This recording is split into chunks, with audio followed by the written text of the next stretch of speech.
Hello, everybody. Chris Fluke here. This is the Chris Fluke Podcast, episode number 59. Today, I'm going to share a story about something that happened to me in my life, and it kind of influences who I am to this day. And, you know, a lot of people out there in kind of that business, that marketing, that, like, you know, that wellness community, so to speak, you know, they're always talking about my story, you know, owning your story, being proud of your story, and you know, telling your story to others in the hopes that maybe your story could affect somebody else's. So that's what we're going to do here today. So 8 years ago in one day, it was April 28th, 8 years ago, I got a phone call, right? And I was working at this gym. I had 2 appointments left in the day. I had a woman named Sarah coming in. Sarah she's a great girl. So before that appointment, I'm waiting for her. I see I had a missed phone call from my mom. I checked the voicemail. Something just sounded off in my mom's voice, and all she did was just basically ask me to call her back. And I knew something was just different about that phone call. Anyhow, Sarah shows up. I train her, and the whole time I'm thinking about, man, I got to call my mom back. You know, I'm like, man, that was a weird message. What's going on here? So after that, you know, I had one more appointment. It was my childhood friend, Robert, a.k.a. Pearl. If he's listening out there, what's up to you, man? And Robert was a great friend growing up, and as I was waiting for him to arrive, I called my mom back, and she basically was just said that, you know, Ryan's gone. He's gone, Chris. And my whole body, you know, like the energy that you feel in your body is kind of weird when you get news like that. My older brother, 2 years, man, my brother Ryan was dead. He died of a drug overdose. My whole body just went numb. You know, these vibrations you feel, it was just totally weird. You just get this shaking going on, and I'm like, no. You know, I couldn't believe it. I start breaking down. Robert comes in. I told him the news. Robert always looked up to my brother growing up, and Robert was a good friend to me, good friend of my brother's. My brother was good to Robert, and those two together were always pretty funny. And I told Robert the news, and, you know, just gave him a big hug, and we went our separate ways. And I drove myself home, and, you know, 15, 20-minute ride on the highway. I don't know what I was doing behind the wheel, because that road, that trip itself, man, I was in a different state of mind. You know, your whole body just feels different when you get that devastating news. So I go down to my parents' house, and I spent some time with them. And it was a phone call that we all feared what we were going to get one day, you know, that he just wasn't alive anymore because he struggled with some substance abuse. And we're going to try to get into that. And, you know, when I got that news of my brother's death, you know, I went back and, you know, you start looking into how does this happen? Where did it come from? What led to this and whatever. And, you know, I have a daughter now. She's 3 years old, and we gave her, her middle name is Ryan. So her name is Amelia Ryan, and she's a special girl. And she never met my brother, but, you know, even when she was younger, she'd be like, say things about Uncle Ryan that were always a little bit surprising to us. You know, she sees pictures of him, and she doesn't really know. Like, she knows, I think, that he's not on earth with us here, but she still talks about him. And, you know, last night as I was getting her ready for bed, we're sitting on the rocking chair, and we occasionally, when I try to get her to sleep, I'll hold her and I'll walk her and I'll tell her any stories. I'll tell her stories about our horses. I'll tell her stories about just about anything. But occasionally, you know, I'll tell her stories about Uncle Ryan, and she'd be like, hey, tell me a story about Uncle Ryan. You know, she's all tired and whiny and mopey. And so I'll tell some stories about growing up with Ryan. So last night I was, you know, thinking about doing this podcast, and I was like, Emmy, do you want to hear stories about Uncle Ryan? She was like, yes. So I started telling her stories about Uncle Ryan and how, you know, when we were growing up, and, you know, I try to think back to our childhood. And, you know, when you have a sibling, you know, it's like you're guaranteed to almost have it. Well, you're guaranteed to at least have a friend for a period of time, right? I was going to say a friend for life, but some siblings go their own separate ways. And, you know, my brother, just having an older brother, he was 2 years older than me, you know, he was my first friend.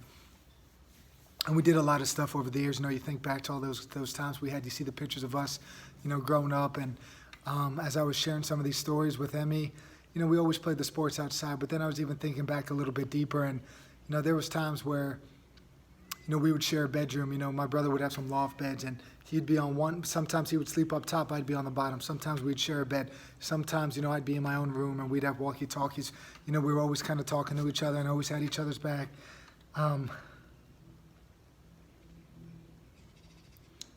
Which makes it tough to talk about sometimes. But, you know, growing up, we were pretty tight, and, you know, we always had different personalities. And it made things tough because I don't know. I guess, I don't know what it was, man. I was just born a little bit more laid back, a little bit not as would not present my emotions, so to speak, in a way. So maybe a little bit more on the side of being a stoic, whereas my brother would let you know how he felt. And there was times when even growing up, man, I would never understand him and never understood why he acted the way he did. Personality-wise, I'd hear him arguing with his girlfriend at the time. He would get in these awful arguments with my mom and my parents, and I would never, ever think about that. Think about doing something like that. It just wasn't who I was as a person. So as we got older, our different personalities sort of sended us in different directions. And I started growing, me and him were about the same size. I matured pretty quick. So in 8th grade, I'm like 140 pounds, I could bench press 200. I was a big, strong guy, and we played the same sports. And when we went to high school, we started battling a little bit, and we would start to compete. And we would, get along 1 minute, and then the next minute, if anybody out there has high school age kids or just remembers back to their relationship with their siblings in their teen years, man, we would butt heads sometimes. And I remember, I think his heart was kind of always in the same place, always in a good place, but he just didn't know how to present it in a positive manner, at least to me anyway. But we were wrestling Freedom High School, and I think I was a freshman. In my freshman year, so in 8th grade, I won districts, which was a great tournament. There was like 66 kids in my weight class. I won the tournament in wrestling. Going into my freshman year of high school, high expectations, high hopes. I have a wrestle off against a senior. The kid ended up being pretty good his senior year, and he beat me. So the first, 5 to 10 matches, I wasn't even in the lineup. And then I am in the lineup now. We're going against a bigger school in Freedom. They were pretty good. We juggle around. We insert, I get inserted into the lineup, or I was in the lineup at the time. And in my brother's mind, I don't know if he just had these high hopes for me or high expectations, or he believed in me more than I did in my own self, possibly. But he was like, he was expecting me to go out there and destroy this kid and pin him and get us 16 points. And I ended up winning in double overtime. I was wrestling this jacked up dude who was not a good wrestler, but he was just freaking strong. And I might have just had a bad day. I don't think mentally I was ready, to do some damage. And I think my confidence was shook up when I didn't make the lineup. But long story short, I get a win, but I beat him in double overtime. He says something to me after the match. I'm in the back. I punch a locker. I'm going to quit wrestling. Our assistant coach at the time, he talks me out of it. Me and my brother don't talk for weeks. Fast forward, we're in the wrestling room the next week or two. We're having a, change partner every minute match, right? So you wrestle somebody for a minute, whistle blows, find a new partner and go. Turns out there's 2 people left in the room that don't have partners. It's me and my brother, Ryan. We were not even speaking to each other, lived in the same house, drove to school together, not even sharing a word, right? He's got a little bit of a fiery temper in him. And at the time, man, I was starting to, grow up a little bit, and I just wasn't really feeling taking his crap anymore. So we're wrestling, we're tied up. I'm pissed at him for weeks now. He runs me like jogging, pushing me, boom, into the wall. I push him back, or we start wrestling and fighting. It gets broken up. He gets kicked out of practice. Long story short, man, we still didn't talk. And, those were the kind of things that happened to us as we got older, right? So it's like we were super tight. Then we kind of got in, we started butting heads a little bit. And then, I go off to college. He stays home. He starts coaching. He starts to find himself, I think, as a person, and starts to find some meaning in his life, right? So as I look back on this stuff, I'm thinking to myself, I don't always think Ryan was a happy individual because of these outbursts that he would have, or, was always trying to impress other people and try to outdo, be the life of the party, so to speak, and try to outdo other people. He was always trying to chase likes. Like, social media wasn't that big, but you could use that as a reference point where, like, he was always trying to push the bar to the next level, get some attention, be the life of the party, be the man, show everybody how to do things. That was just kind of who he was as a person. And when you get to those high school years, right? I always say this with kids that I coach. It's like once they get to that point where they're like a junior in high school, whenever they get to that driver's license age, I feel like, for boys anyway, they get to this little fork in the roads where they could go one way or the other way. And as a high school football coach, for example, you got those kids that are hard workers as freshmen or sophomore. Then they become a junior and they start thinking a little bit differently. Maybe it's like, hey, I'm an upperclassman now. Maybe they got that testosterone going. Maybe they just feel like, I'm the man now. And I always feel like that's that moment in a young man's life where they get to that crossroads, right? And we grew up in the same house. We grew up. We had the same type of friends. But, you know, my brother and his friend group, they started going down. You know, they still participated in sports and they did their thing. But some of these guys, they started messing around and started dabbling with some other substances. Whereas guys that I knew and guys I hung out with, people, you know, drank, people smoked weed. But, you know, there was never these pills. There was never, you know, you'd hear stories about guys trying some harder drugs. And I'm just like, dang, like zero interest in that. And I'm thankful that I never even had an interest in dabbling with that. But I think my brother and all of his friends, they started messing around with some stuff, right? So that stuff starts going on in that high school age into those college years, right? So my brother went to a community college and he went to a local Penn State branch. You know, he got his degree. He starts coaching the wrestling team that he's coaching with some other guys. You know, they just start building a great program at Salkin. And my brother played a role in that, right? But, you know, there's always that thing where he was always trying to seek more attention. Like I remember the one year he was pissed that he was the assistant coach and the head coach, you know, won the coach of the year. And he was like, damn it, man, I do all the work in practice. Like, he wanted that recognition. He always was kind of chasing that. He always felt like, you know, there was always like a chip on his shoulder. And I don't know where that came from. And we're going to start diving into, like, you know, the psychology behind that a little bit down the road in this episode. And I'm just trying to set the scene. Like, there was always something that he was chasing. You know, always something going on in his mind where he's never satisfied, never happy. Always wanting something a little bit more attention, a little bit more just recognition, you know. More slaps on the back, so to speak. So anyway, we go off to college, or I go to college. He's still back in the Lehigh Valley. He's going to school. He's coaching. He's starting to work and this and that. You know, on the surface, it looks like he gets his shit together. You know, he was that kid in high school that would get in trouble. You know, but now he's coaching. You know, he's doing good. He loved it, man. He loved the sport. And you know, I don't know where I heard, but you know, you want to make an impact, man. You got to show like he cared for people. There's no denying that. I mean, he showed love to people. And I'm hoping that love was authentic, that he showed to everybody, because he was able to impact a lot of kids, man. He was able to coach them to a high level, and I hope that his motivation was sincere, you know, like he was in it to win it.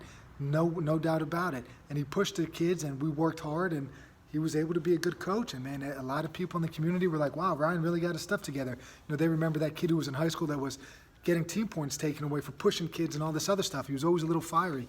But now he's coaching, and now he's getting his stuff done. Meanwhile, I'm at college. I'm ebbing and flowing, man. I'm drinking a bunch. My grades are good, then they're bad. Then they're good, then they're bad. I got to the point where I'm like, man, I got to freaking get out of this environment. And so I just came home. I dropped out at the time. Technically speaking, for a year in my life, I was a college dropout, and I had no idea what I was going to do. You know, I was almost finding myself on a dark path that I didn't want to go on. So I'm home now. I'm going to start coaching with my brother Ryan. So we start coaching wrestling together. It was me, it was Ryan, it was another friend of ours, like my boy Robert, who we talked about. He would come around, Johnny Sev. You know, we had a bunch of dudes in the room. We got along well. We won a lot of matches. We were one of the better teams in the district. We would compete against the big schools and beat, you know, 75 to 80% of the bigger schools. Probably more than that, actually. Probably about 90% of the bigger schools. And we started to build a really good program. But as we're coaching now, my brother starts getting a job, and he's starting to get drug tested. And, you know, instead of, you know, smoking weed, he's maybe eating some pills now, or he's doing some other stuff, to the point now where his relationship with his girlfriend starts to fade. I notice, you know, he's starting to doze off a little bit while he's just standing around. We're like, what the heck's going on? He'd be driving somewhere, and I'd be sitting passenger, and all of a sudden you see his head bob, and he's falling asleep. I'm like, Ryan, like, what the hell's going on here? All of this stuff just started steamrolling, and it started showing up. Then he's coming to wrestling practice like that, and we're like, Jesus Christ. And nobody knew what to do, man. Nobody ever knows what to do. And, you know, it got to the point where he's messed up in a room, and the kids would realize it. There's kids right now that are in their 20s that if I would talk to them, they would bring that up. They know it. They remember it. They're not stupid. They saw what was going on, and it got to the point where we had to remove Ryan from coaching. And, you know, Coach Shirk down there, who I think I'll always, you know, we had to make a tough decision around that time, and I respect him for what he was very fair, I think, in the treatment of my brother, and we tried to give him the benefit of the doubt. But at the point now that we have kids coming in here, and there's times when we have to drive a van to places and this and that, and you know, Coach Shirk, he asked me, and I just said, I think it's the right thing to do. We have to kind of ask him to leave, and so we did that. Coach said, you know, he was done, and my brother ended up getting fired. So what did that do? It kind of fed into his darkness a little bit more. The one thing that he loved, you know, was now taken away from him. He already lost a job for it, smashed up his car. Now he lost his coaching position. And, you know, he put my parents through a lot. My parents tried to do whatever they could, but at the end of the day, there was still something more going on, and we just couldn't pinpoint what the hell it was, right? So while all of this is going on, I'm sitting around, and I'm being very critical of my brother's behavior, and I'm frustrated with him, and, you know, my friends are like, why don't you just smack him in his face, bro? And I'm like, what is that going to do? His little brother gets pissed at him and, you know, threatens him or punches him or does this or that, right? That wasn't going to help the situation. But the other part of it is that we didn't know what the right answer would be. And it got so bad, I mean, there's one story, man. I see him scrounging around our couch cushions. And, you know, he went from pills, he met a girl, and this girl, I think, I don't know which, it's like the chicken or the egg. Did he introduce her to it? She introduced him to it. But next thing you know, he's sorry for cursing. He's putting some needles in his arm, right? He's shooting heroin. And things just went bad, man.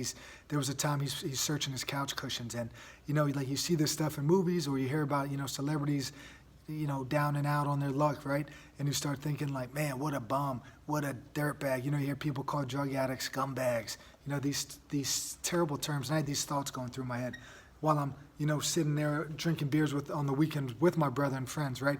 You know, the hypocrisy was there, and it was strong in me, to the point that I'm like, I got to put these substances down. I was struggling too myself, you know, drinking, getting a couple of drinking-related arrests under on my you know, whatever you want to call it, my rap sheet.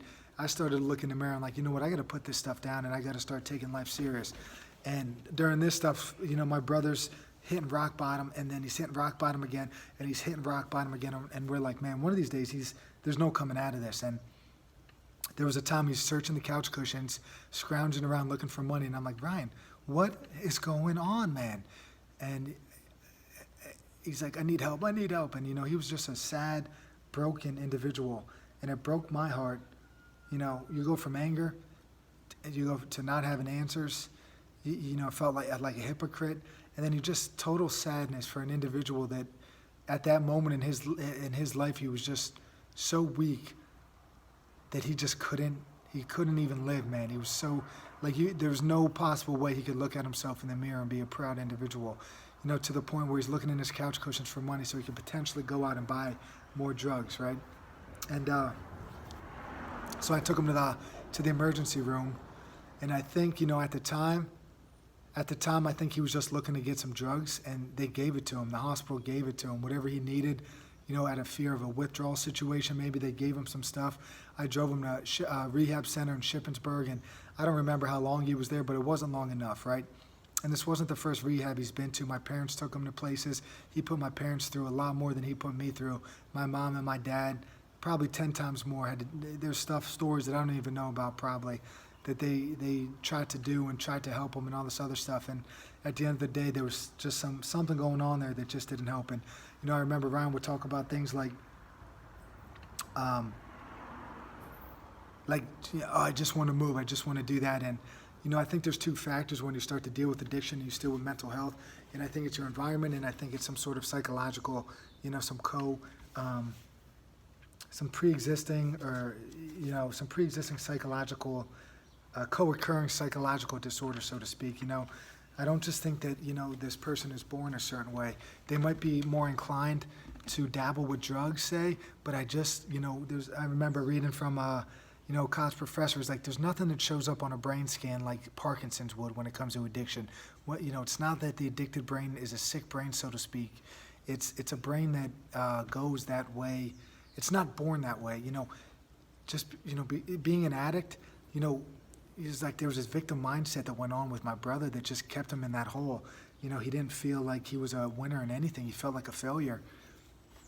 And as I look back to this stuff, you know, you start looking into things. I remember I came across this, you know, the self-determination theory, and basically it looked at three things. It looked at, do you feel competent? Do you feel authentic?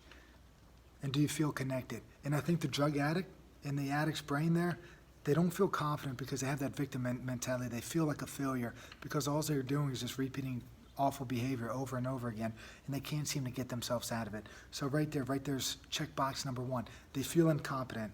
Are they being authentic? That person they look at in the mirror, is that who they truly are?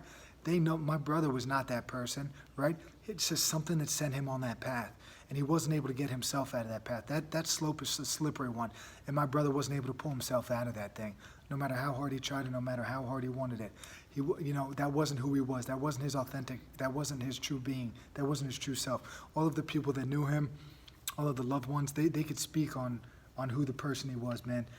And, did he feel connected?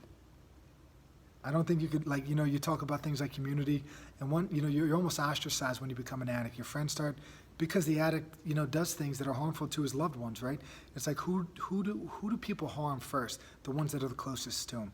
So, my brother put my parents through hell, put his friends through hell, put me through hell, when some of his friends, they didn't even want to spend time with him anymore. So that's that self-determination aspect of this, mental well-being, he's checking the box all in a negative, He wasn't feeling confident. He was feeling like a failure. He was feeling like a victim. He was feeling like a broken man.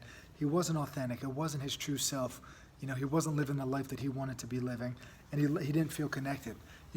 Like I said, I have a young daughter, and when Marisa was pregnant and we were starting to look into this stuff, man, and there was always something that concerned me because I lost a brother to addiction. I almost went down this terrible path with drinking, and I'm just like, man, am I bringing a girl into the world with the potential to have a damaged brain? And I'm like, no, I'm not going to allow that mindset, to decide whether or not I'm going to be a father.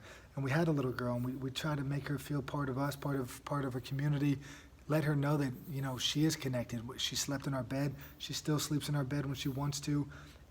We had this skin-to-skin thing, anything that they recommended to build, feeling a sense of connection.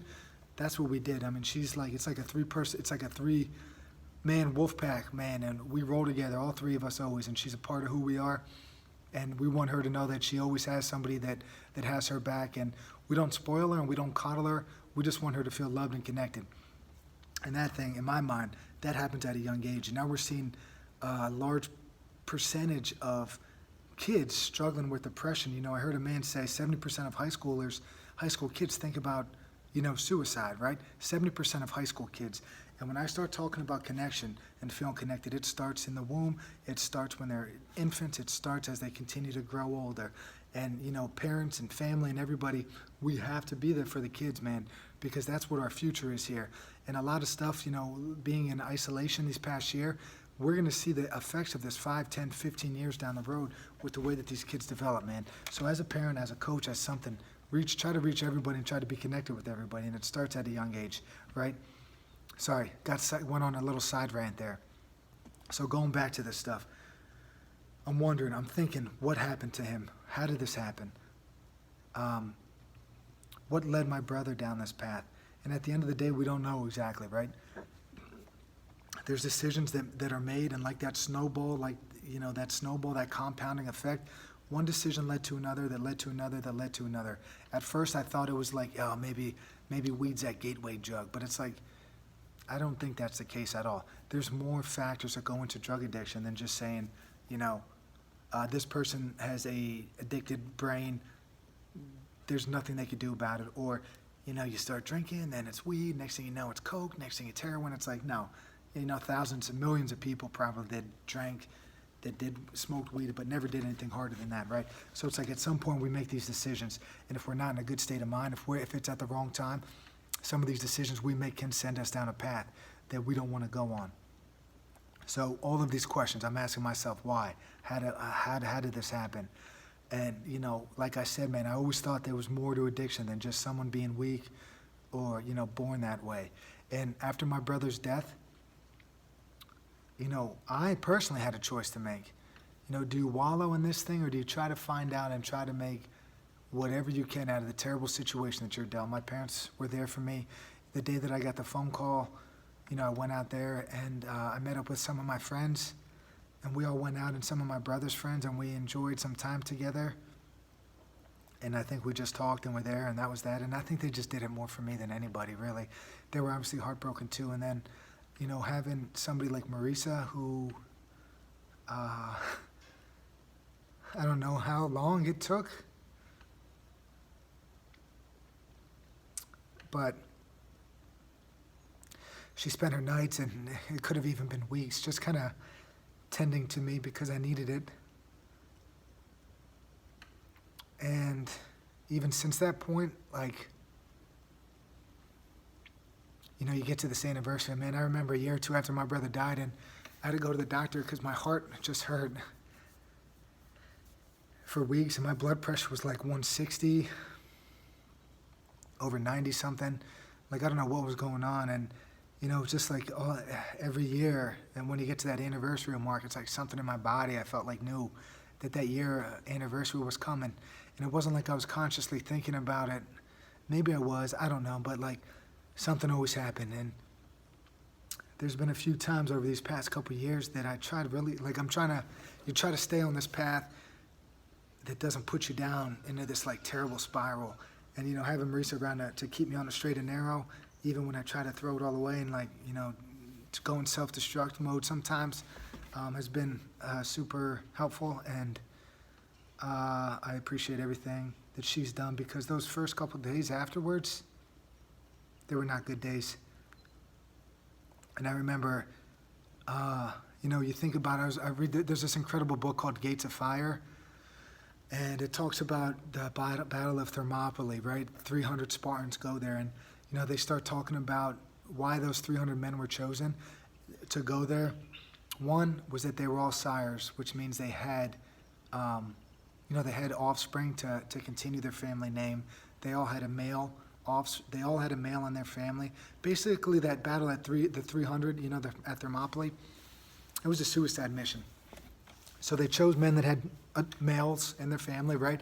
And they also chose men that had strong women in their life, because it was going to be they knew that these 300 men were going to die, and they knew that they needed those women. Those Spartan women were strong, and that they were going to keep it. They were going to keep it together.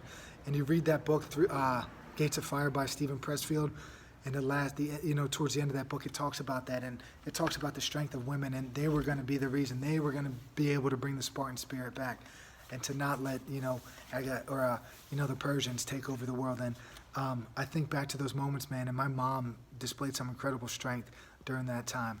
More strength than I had, more strength than my father, more strength than probably the both of us. And it's incredible, man, when crisis happens, how things played out, man, because I was a weak man at that time. My mom really stepped up, and, you know, she lost her parents prior. Now she lost a son.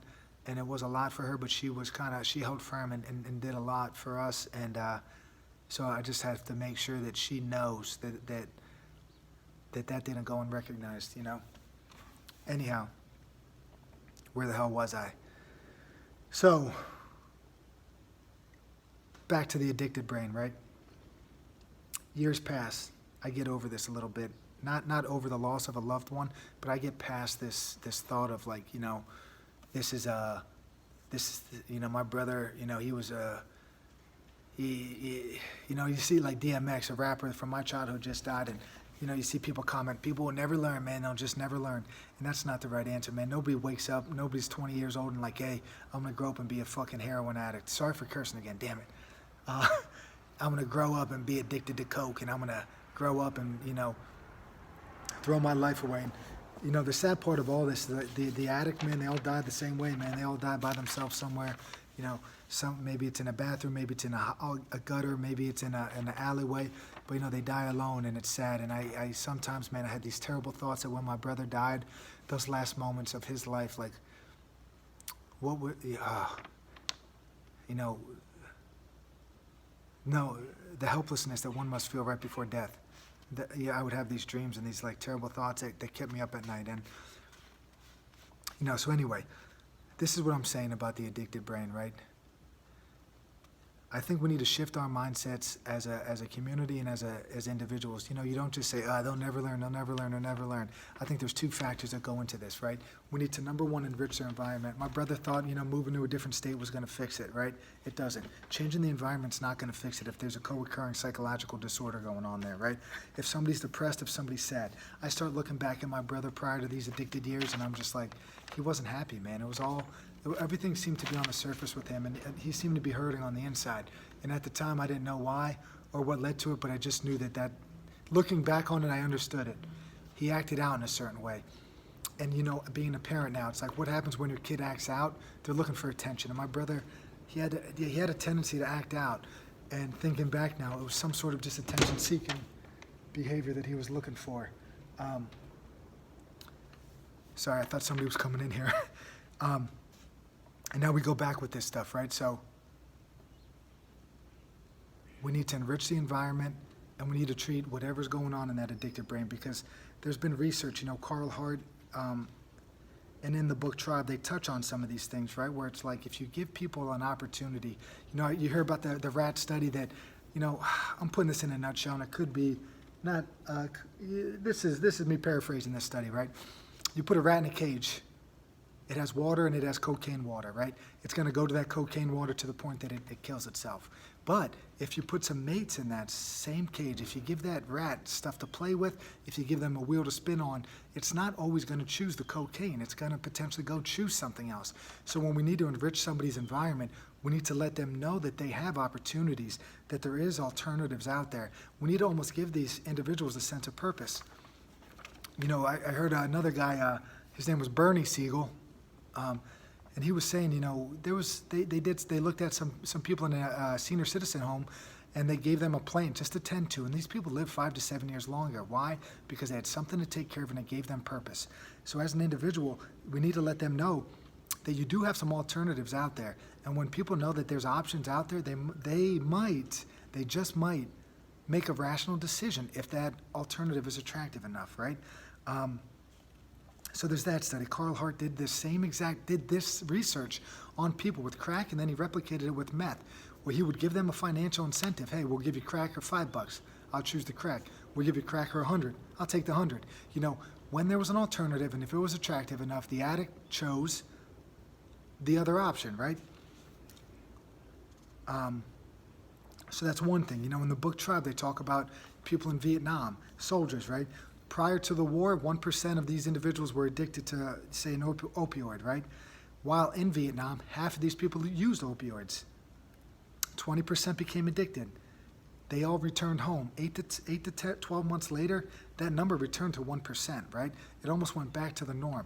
Why? Because these people, they had an environment that they felt like there was an alternative. They felt like there was purpose somewhere. Felt like that they had options, all right? You know, it went from 1% to 20%, and then when they returned home, back to 1%. I always found that to be interesting. And when we look at this stuff, when we talk about enriching the environment and treating co-occurring psychological disorders, you know, 1.5 million people are arrested. 80% of those are for drug possession charges, right? What happens when you get one of these possession charges on your record? You're probably not going to get the job that you want, if it shows up as a felony arrest, right? So what does that do? It's going to put you back into a deeper hole. And there's all kinds of factors. This thing is multifactorial, like everything else in life. You know, it's not just one thing. So we need to, you know, I think we need to change the way that we treat some of these drug-related arrests. We need to try to let this person know that there are options out there. We need to, maybe instead of putting that money into the prison system, put that into trying to enrich the environment of some of these addicted individuals, right? And lastly, you know, I just saw the highlights from this UFC fight this past weekend, and Rose Namajunas, Thug Rose they call her, as they're announcing her name, man, you see this look in her eyes. She looks super intense, super emotional, super fired up, ready to go, and she's just saying to herself, I'm the best, I'm the best, I'm the best, I'm the best. And it's positive self-talk, right? And it's taking control of her situation. She's saying that she's the best, and she's going to go out there and prove it to everybody. And I think we need to, you know, build up people to know that there are options out there. You can do this thing. You can beat anything that you put your mind to if you want it that bad. And I'm always, you know, always bring up this thing, you know, so long as they speak your name, people will never forget it. And I bring up my brother once or twice a year in this kind of format, whether it's a blog post or a podcast, right? And that's one way. But then I heard this quote, man, and I think this is the best thing that sums it all up. If you love, then you will not be forgotten. My brother, the anniversary of his death was yesterday. People still reach out. It's not the same amount of messages that it was years ago, you know, but there's still people that think about him. There's still people that deeply miss him. There's still, you know, family members that are like, man, he was kind of the glue sometimes. It really brought everybody together and kept everybody together. And now that he's gone, you know, all we have is these memories. And You know, I think that's the ultimate tribute to him, man, because he loved everybody and he showed love to everybody. And that's why he will always be remembered. He will never be forgotten. Brian, my man, I miss you, brother. Hopefully we're all making you proud around here. And I wish you were around to see this wonderful farm that we got, to meet your wonderful little niece, but you're not, man, but you're with us, always in our minds and kind of in our hearts, man. I love you, brother. That was it, man. Chris Folk Podcast. It's on YouTube. It's on Stitcher. It's on Apple, Google, whatever, man. Hope you guys enjoyed this one. Peace, man. If anybody has any kind of stories that they want to share, just somebody to talk to or that are going through some stuff, just know you can always reach out to me, man, and we'll just keep trying to fight this good fight here and keep staying on the path and moving forward in a positive direction. Peace, everybody.